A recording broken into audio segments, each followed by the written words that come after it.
Good morning. It is Saturday. It is college football week 2. Mark Zinno is with me. Zinno, how the heck are you? Happy Saturday. I know we're both in Atlanta. It's kind of gloomy here today, but you know what?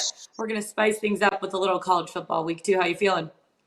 All I got to say is if there is only one better way to start a Saturday with college football, it's to start it with Lauren Jabara as my partner. Oh, Zinno, love ya. Before we get into college football, I want to ask because obviously you've had a different background this entire year that we've been doing the show together.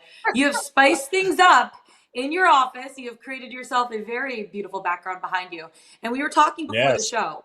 Those newspapers are actual newspapers from the New York Yep. Yankees newspaper. I From New think I said York, newspaper New like York six City. times. New Yeah. York City. Uh, And you when you I was preserved them growing for up, the last 25 years? yeah, I mean, this is like a thing. Wow. Newspapers used to be a thing before that internet thing came along and killed them all. But yeah, I mean, I did that all the time as a kid. We used to cut out newspaper clippings and everything else, and now you see the articles online, but we would cut out like clippings of our high school games and everything else and hang them up in the locker room and whatnot. And so, Yeah. uh, the fact that the Yankees took forever during my childhood to win a World Series, I kind of commemorated them all. And those original newspapers have been sitting inside those picture frames for the better part of a quarter century now. That just means that the Yankees haven't won a lot since then, but that's a whole different conversation. Hey, you know what? This is their year. I know they went through a little dip for a while there, but you know Yes. what? They have a good opportunity to maybe take advantage of it. That is super cool, though. When you said that they're actual newspaper clippings that you've saved, you've preserved for 25 years. Incredible to know. Like that's a super cool background that you have. So everyone in Pickswise Nation knows. Just means I'm old, LJ. Mark It just Zeno's means a I'm old. Yankees fan, number one. He's a Yankees fan, number one. And he's also very careful with his newspaper clippings, number two. So, good fact to know about Mark Zeno. We got a lot to get into today. Obviously, college football week 2, some big games on the slate starting at noon with Alabama taking on Texas. We're going to get into that in a second. Then we have some cash, trash, or play. Last week, we broke down was it the Pac-12 or the Big 12? I don't remember who we broke down last week for the Pac-12. cash transfer plan. We Pac-12. broke down the Pac-12 last week. This week we're talking ACC, which teams we'd cash, which teams we'd trash, and which teams we'd play. And then we have a little Heisman Trophy talk because obviously after last week, a lot of the books overreacted, maybe, or maybe it was just an adjustment to react to what's going on in the college football world in terms of who they think is going to win the Heisman Trophy. So we'll get into that in a second as well. Without further ado, my friend, let's bet it. It's presented by Superbook Sports. Let's get it. Let's get right into it. Okay, week 2. Week 1 treated us well. I feel good heading into this week. Obviously, take a guess at who I'm rooting for. They're going up against the Rainbow Warriors in Hawaii, which hopefully they crush them. I'm not betting on that game because there's just no value in me betting on Michigan in that game. Hopefully Notre Dame is going to bounce back against Marshall. I almost wore my Notre Dame t-shirt with my Michigan hat, and then I'm like, people might get a little confused. But one of the Yeah. biggest games heading into this week, I know, I just wanted to save you from yourself, save everyone from scratching their heads. One of the biggest games this week, though, Alabama taking on Texas, which it's kind of confusing to me that this game is at noon. It is one of the biggest games. I thought it would be more of an evening game, but Alabama Yeah. is going to run up the score on this one. I'm betting the total in this game. When you look at Texas, Quinn Ewers taking on Alabama and the offense and defense that they have, what are your expectations for this game? And are you betting it in any certain way? Yeah, I mean, look, I think anything under 21 for Alabama is a good bet. And this may surge past 21. I've seen it at 20 and a half in certain spots. I got it at minus 20. I didn't wait. Mm-hmm. Now, remember, when this line opened up, it was around 15. It quickly got steamed to 18, and then it slid into the 20s. And here we are right now. So the public has quickly Yeah. backed Alabama, and sometimes rightly so. Look, I mean, I hate public bets. I always have and I always will. But to a certain extent, there's reason to believe that Bama's just flat out better. First of all, Nick Saban, I think 24-1 against his former assistants, with the one coming last year against Jimbo Yeah. Fisher. Bijan Robinson of Texas only rushed for 71 yards in a game, and Steve Sarkisian's offense only put up 383 yards against Louisiana Monroe. Is that reason for cause? No, because maybe they just didn't do a lot and didn't put a lot on tape, knowing Alabama was waiting. So I don't put that much into it. But you have to remember, Alabama is one of the best run defenses in the country. They have every single year. The Tide just allowed 87 rushing yards per game last year. And this is a defensive unit last season that racked up 57 sacks, with 17 and a half of them coming from Will Anderson. I don't know Yeah. how Texas is going to score. I don't know if they stack the box the way I expect them to and force Quinn Ewers to beat them. It's going to be a long day for the Longhorns. I know Steve Sarkisian obviously knows Alabama well, but the last time Sarkisian faced an SEC opponent, it was Arkansas. Now, granted, that game was in Fayetteville last year, and they started Hudson Card at quarterback, but it was just ugly. They were just overmatched. And while Sarkisian is starting to recruit better, I don't expect them to be able to be close in this game. As far as the total is concerned, Lauren, I agree with you as far as leaning on the over, but the big thing is can Texas get to 21? If they get Yeah. to 21, I think the game easily goes Yes. over. But I'm not sure that Alabama lets them get to 20. You're going to sweat this thing for 4 quarters because the 20 may come in the last 5 or 6 minutes of the game when Texas scores a garbage touchdown against third stringers from Alabama. This is really a mismatch on paper and on the field. Alabama's more talented. I don't know how Texas's defense, which was bad last year, is able to stop this Alabama offense in any size, way, shape, or form. The Alabama team totals around 42, which is insane given where, playing another national kind of power, if you will, even though Texas hasn't represented themselves as such. So, I mean, I'm all over Bama in this game. I already locked it in earlier in the week. I wasn't going to wait for the number to move on me. Back in Bama minus 20. And I agree with you. Lean on the over, but it's going to be a sweat. Yeah, I'm actually betting the over right now. And I've been watching this number vacillate. I mean, yesterday it got up to 65 and a half, 66 at some sports books. This morning it was at 63 and a half. Now it's back to 64. I bet it a couple days ago at 64. But it's just like crazy how much this number has been vacillating over the last couple of days. I'm hoping for a 45 to 21 game. And you mentioned it. Is Texas going to get to 21? This total and hitting the over is going to come down to, can Quinn Ewers be successful once Texas gets to the red zone? They cannot turn over the ball. They need to take advantage of some of the opportunities that they have on the offensive side. Obviously, Alabama, they're going to score on anyone and everyone this season. I'm not too worried about them being able to get points, push this total over, hold up their end of the bargain. They are, in my opinion, the best offense in college football. Steve Sarkisian, Quinn Ewers, they have the fate of this bet in their hands, and they have the fate of my over sweats. Of it hitting the under. Over sweats? Is that a thing too? Over sweats? I don't know. But They're all kinds of sweats. All kinds of sweats today. By the way, you said that get them, how they're going to react in the red zone. I wonder if Quinn Ewers and the Texas offense are actually going to get through the red zone. Forget how they operate when they get in there. Are they physically going to get there? They are one of the top 10 offenses in college football too. So I know that Alabama is really, really good, but Texas offense is also decent as well. And I feel like they're going to be able to take advantage. I don't know. They just can't waste these scoring opportunities. I struggled last week because I also bet the over in the Georgia-Oregon game. And it was set at 54. So close. And I know that Georgia held up their end of the bargain. Bo Picks, as I like to call him, let me down. I'm going back to the well with an SEC over in terms of Alabama. I'm really hoping that Texas doesn't let me down in a situation like this. It's going to be interesting to see. I really do feel like Texas has a good enough offensive scheme. They have very talented players. They should be able to get into the red zone. It's just, can they capitalize once they're there? I just need 3 touchdowns from them. That's it, 3. I'm not asking for a lot, Texas. That's it. Just 3 touchdowns. Okay? Not a lot. Not a lot. Just 3. Come on. So we're betting the over here, over 64. It's at 64 and a half. But it's been vacillating. It got up yesterday to 65 and a half, 66 at some sports books. Lock it in now at 64 and a half. If you got it earlier this morning at 63, good for you. Love to see that. I mean, another big game today. Vacillating. A+ word on a Saturday morning at college football. Thank you. I know. I'm just trying to pull out all the big guns right now. Sometimes I like to vacillate on the dance floor during the weekends, Does that work in a sentence like that? I'm not sure. I don't know, but it could. It could. But back and forth. It sounds vacillating is back and forth. Yeah. That's all it means. So. We're pulling out the big guns. Speaking of another big gun, Tennessee. They're taking on Pittsburgh this week. Both teams won their season opener. Pitt was able to score 14 unanswered points in the last 4 minutes of their game to win. Tennessee crushed Ball State, which, good for them. 549 total yards as a team. Hendon Hooker, though, is phenomenal to me. And I know we're going to get into Heisman talk in a little bit. I actually talked about him a couple weeks ago on this show where I think he could be a good dark horse. I don't necessarily think he's going to win, but maybe he could at least make it to the ceremony. I don't know. We'll get into that in a little bit. But he had 2 passing and 2 rushing touchdowns. I do still like him as an outside pick for the Heisman. This is the first time ever that an SEC team is playing at Acrisure Stadium. So how are you betting this game?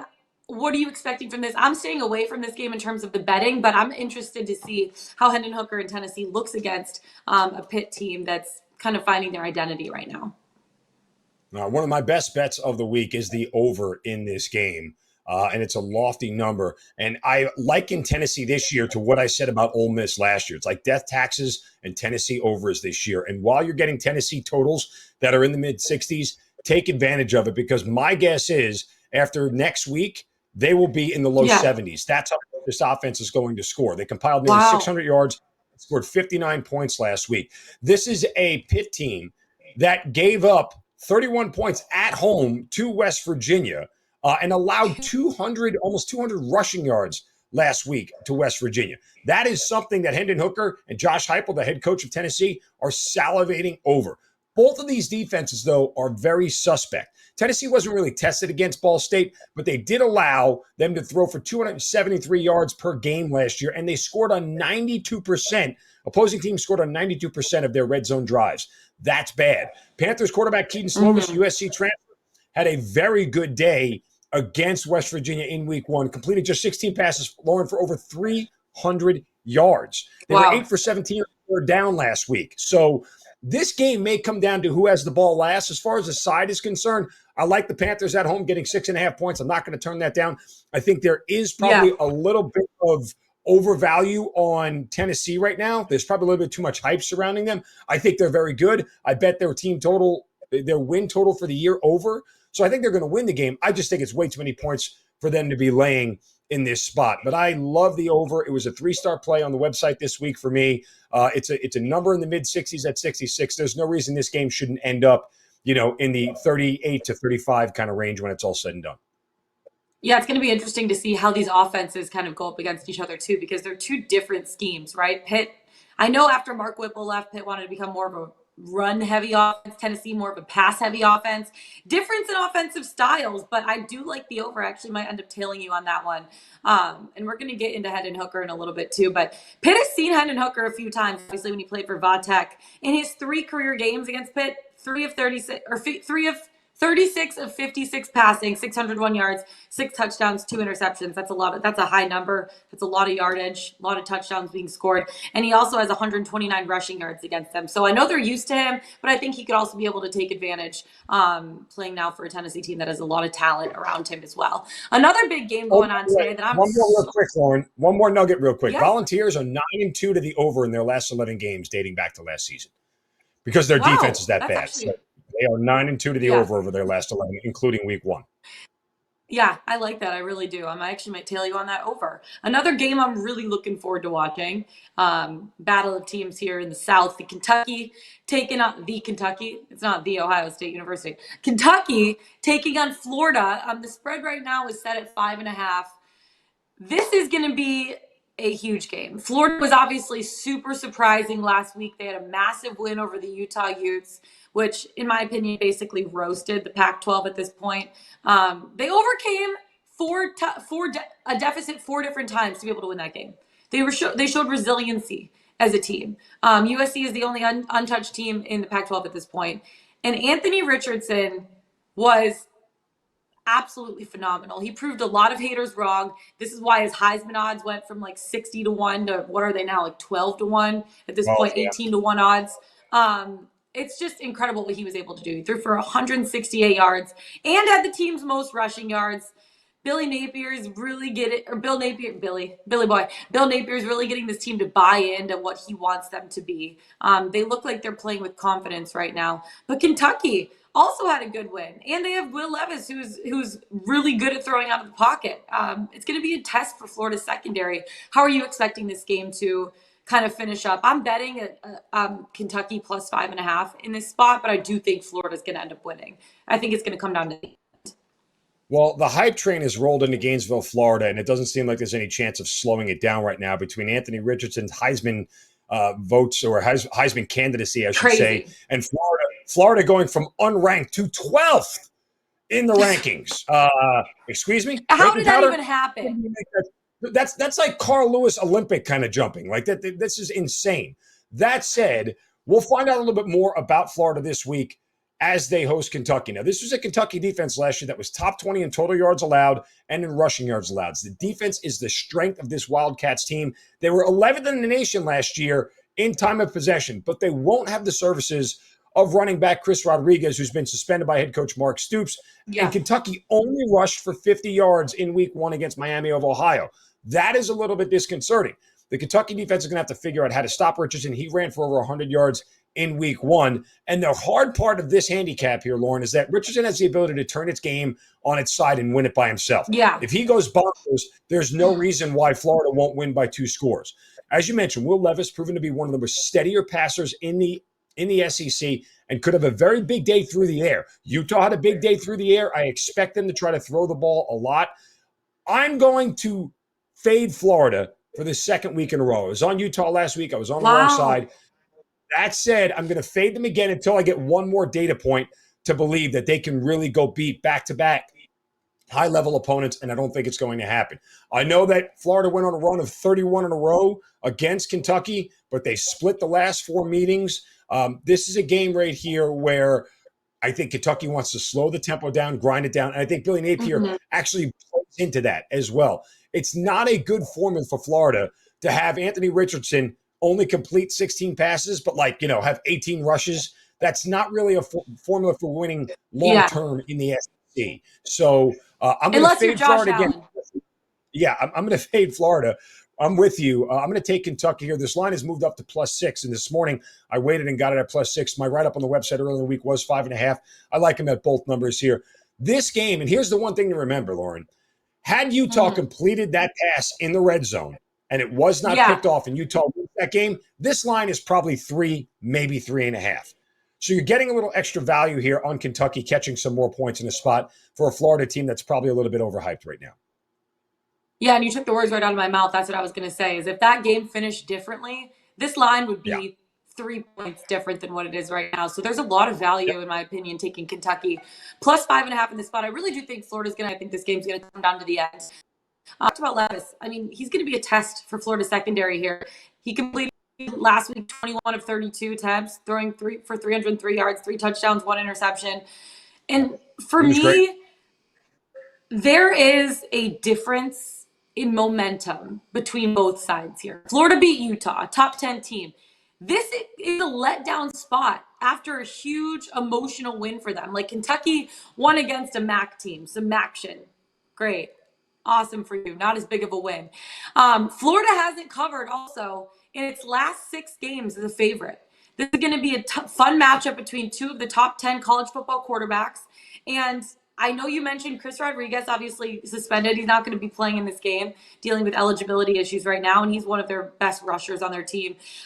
I think Florida's still going to win. I think Kentucky's going to be able to cover. I think that we're getting an extra 2.5 points of value here because Florida ended up winning that game last week. So this is a battle of 2 really good teams. If I get this cap wrong, good for Florida, good for Anthony Richardson. I do think they're going to pull out the win, but I like Kentucky in the points here in this spot. One other big game heading into this weekend, Baylor taking on BYU, the good old 10:15 p.m. Eastern time game. 2 Big 12 rivals.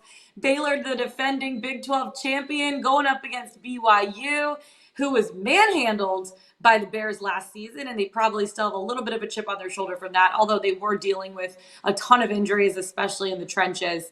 So they're coming into this game healthy. How do you expect this game to end up?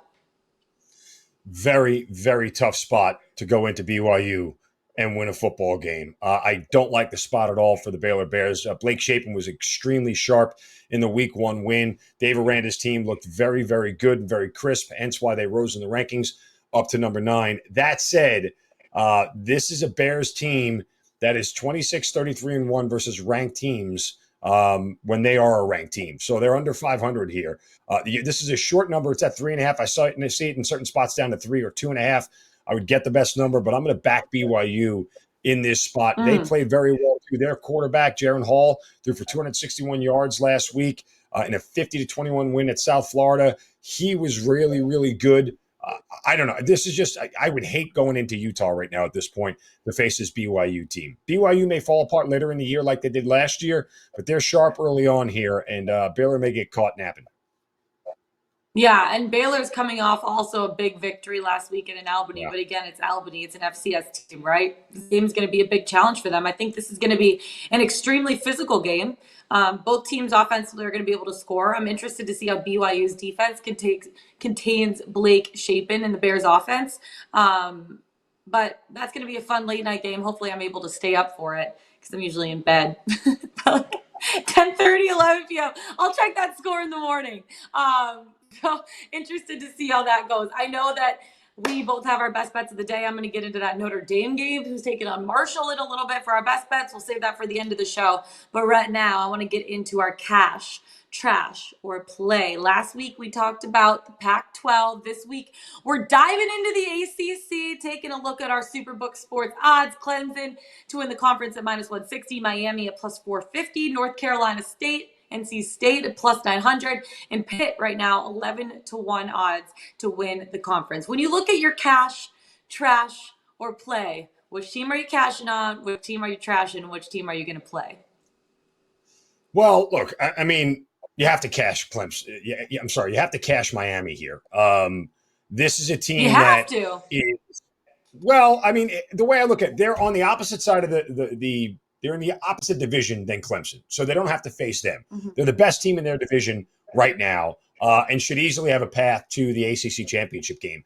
And when that's the case, and you're in a coin flip spot in a championship game, it's not a bad bet at all, especially given what the number is at +450. I'm trashing NC State because they are on the same side as Clemson.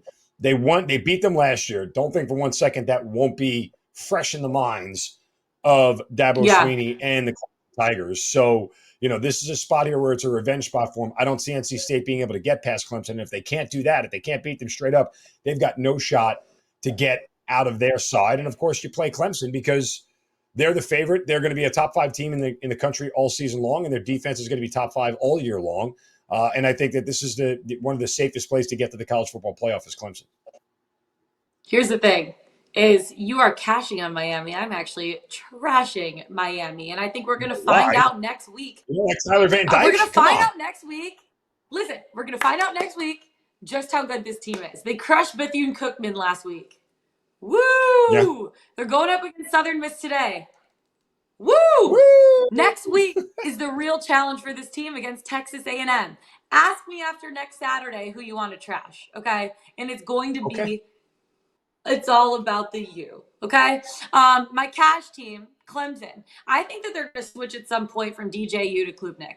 Quote me now. He's going to be the next Trevor Lawrence. He's going to be a solid leading force for this team this year. I think that he's going to be their guy moving forward, and he is going to be the next Trevor Lawrence coming out of Clemson. Cash him. I know there's not a ton of value at -160, but at the same time, I really do think it's a good, solid play to cash. My play team, which is your trash team, NC State.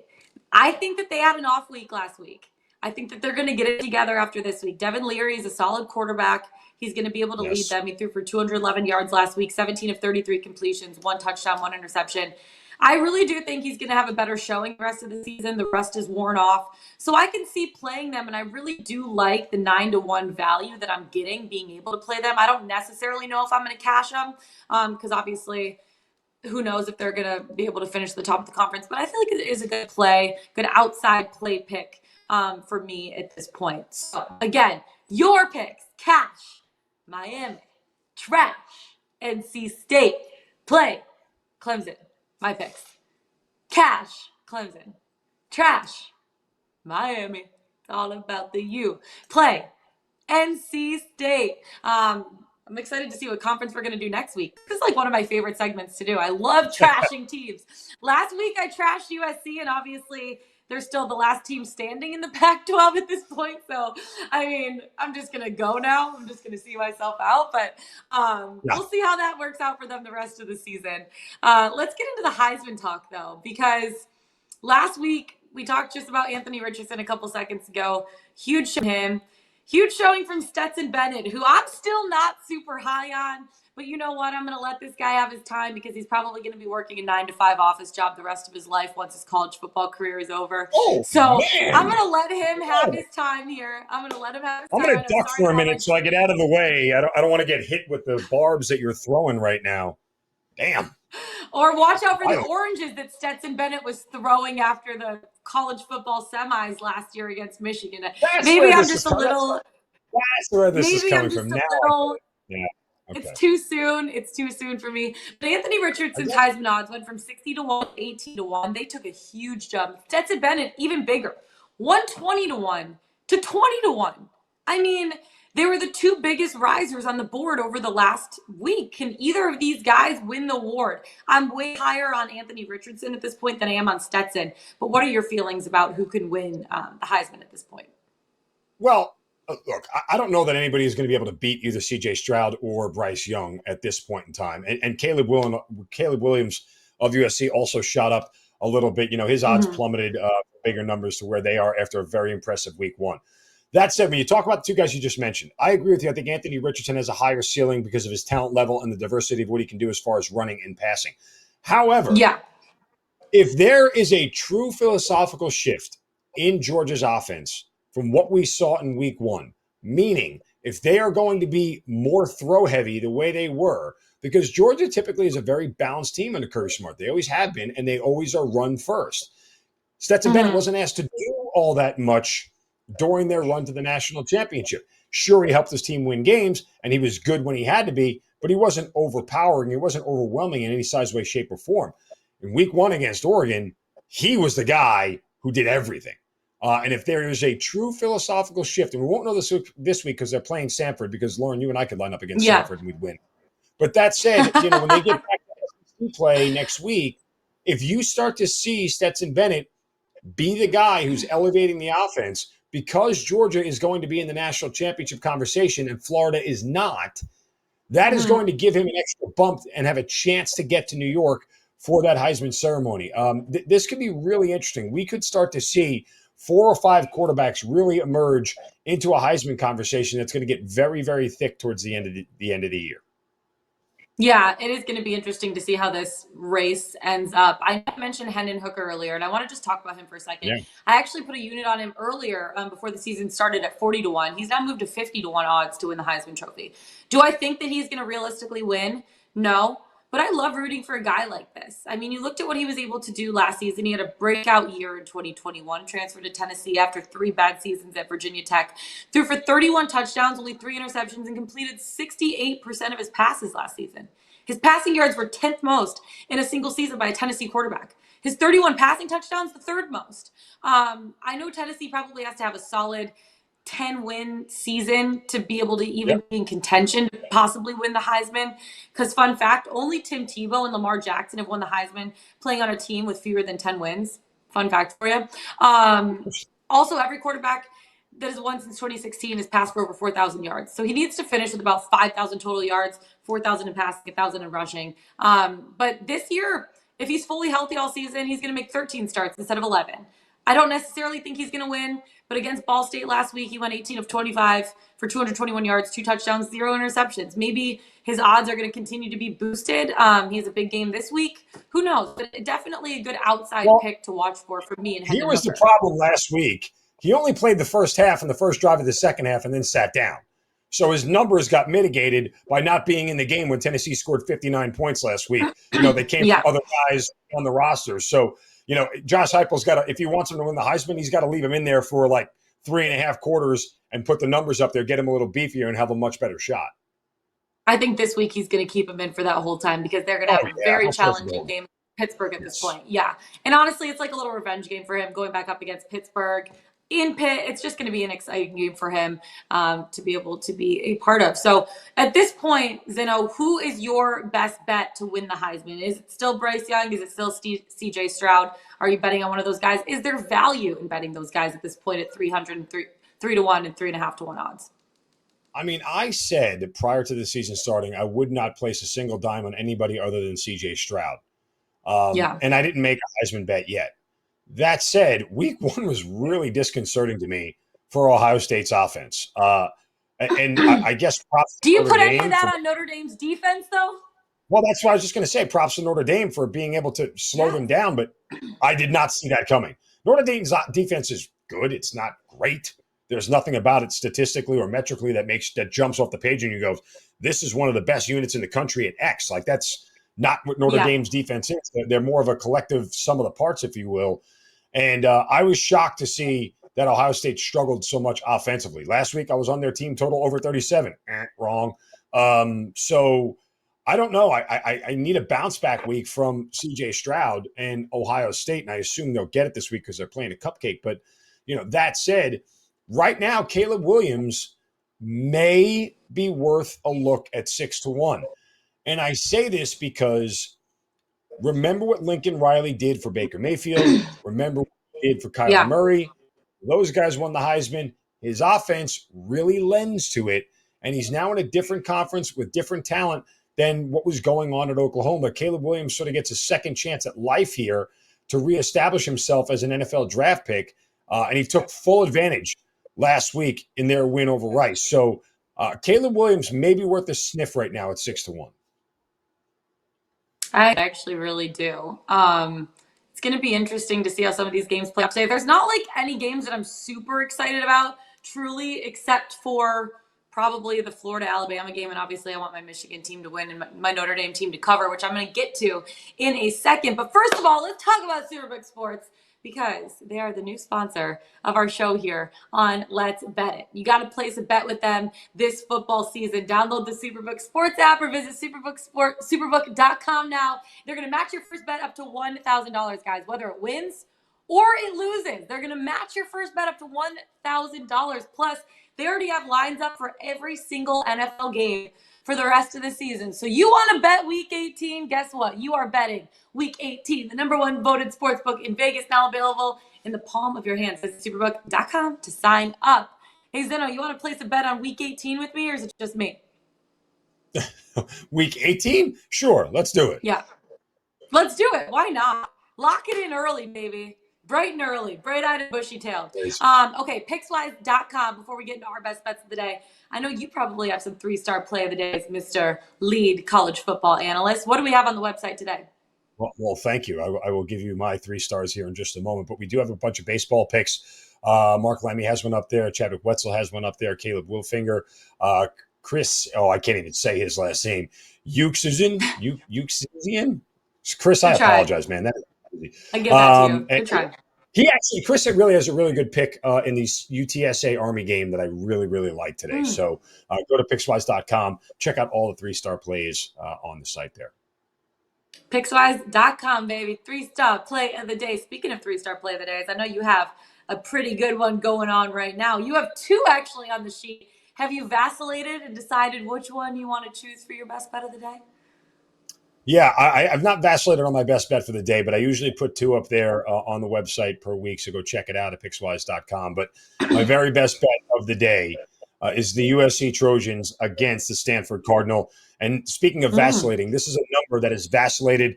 It was at 9, it went down to 8. It's back up to 9, 9.5 in certain spots today. But I mentioned Caleb Williams a moment ago, 19 of 22 last week for 249 yards and 2 touchdowns, both of them to last year's Blitnikoff winner, Jordan Addison, who transferred from Pittsburgh. They also balanced their attack with 7.4 yards per carry, didn't commit a single turnover. Now, all that against Rice really means nothing, but these were 2 of the worst defenses in the Pac-12 last year. What did USC do? Went out and got 10 transfers on the defensive side of the ball, paid dividends immediately. They had 4 interceptions last week. 3 of them were returned for touchdowns. While I don't think you'll see that again, there will be some aggression against a conference opponent. I don't know how Stanford really slows down this USC attack. It looked so crisp last week. They did not miss a beat anywhere. And I understand, much like Florida, much like Tennessee, a lot of people are looking at USC right now and going, wait a minute, pump the brakes. It was a week one cupcake. They're probably overvalued. I get it, and I understand it. And I know that David Shaw, the head coach of Stanford, has typically done well in these spots, playing tight games against ranked opponents, especially at home. But this number isn't too far off the look-ahead line of 8.5. But USC flat out has more talent than Stanford, both on the offensive and the defensive side of the ball. I question how much Stanford is going to be able to stop this USC offense and Caleb Williams. I think Lincoln Riley has his team playing with a ton of confidence right now, more so than just, hey, we went out and smacked the hell out of Rice in week one. This is a number here that I can get behind. You're under 10. I think they easily can do this. This is a Stanford defense that gave up 32 points per game last year, over 450 yards. They got blown out at home on 3 separate occasions. This is a different USC team here. Going to back them in week 2, lay the points with the Trojans.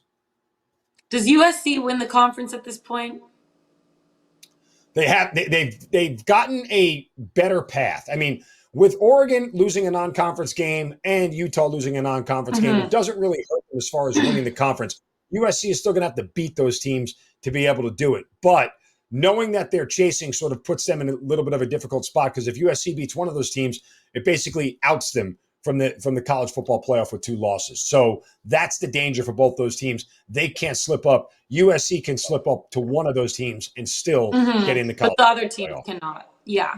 Right. Yeah. It's going to be interesting to see how the Pac-12 plays out. I really am interested. I was so high on Utah heading into this season, and I know they're not roasted and toasted yet, but still it feels like they are getting a little toasty, like a little marshmallow, like you're not fully burnt over the fire, but you feel the brown starting to, build around the edge of the marshmallow. Speaking of s'mores, do you burn your marshmallows or do you just toast them? I need a little bit of crispiness just for texture. I burn the crap out of it. That thing is on fire. I wait until the fire encases the whole thing, and then you blow it out. So that is very Lauren Jabara of you. That is like, that encapsulates you. I just want life on fire. To be honest with you, I'm just not patient enough to wait to roast a marshmallow. You get in, you get out, you burn it in 3 seconds, you eat your s'more, and you call it a day.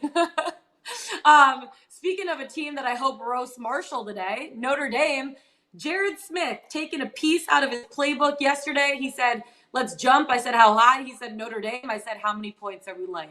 Okay. We're laying 20 points with Notre Dame against Marshall. I know it's a huge number. I don't necessarily usually love laying a big number like this, but this is Marcus Freeman's first game at home.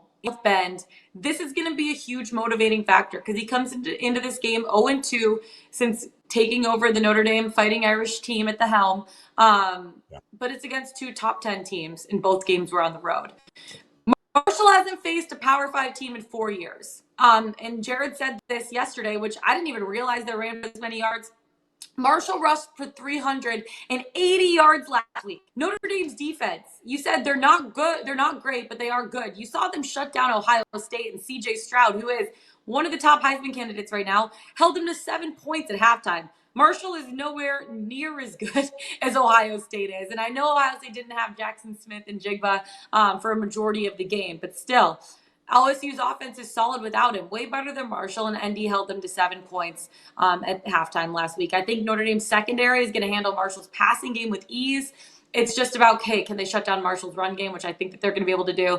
Games are won in the trenches. ND D-line is big. They're solid. Marshall's not going to be able to run the ball as much as they did last week. It's a good spot for Marcus Freeman to assert himself, assert his dominance as head coach for this Notre Dame Fighting Irish team. And Notre Dame's going to get their first win of the season. They're going to do it in style, and fingers crossed they're going to do it by over 20 points. Now the line has moved to 20.5. I locked it in yesterday right after the show, right after Jared talked about it.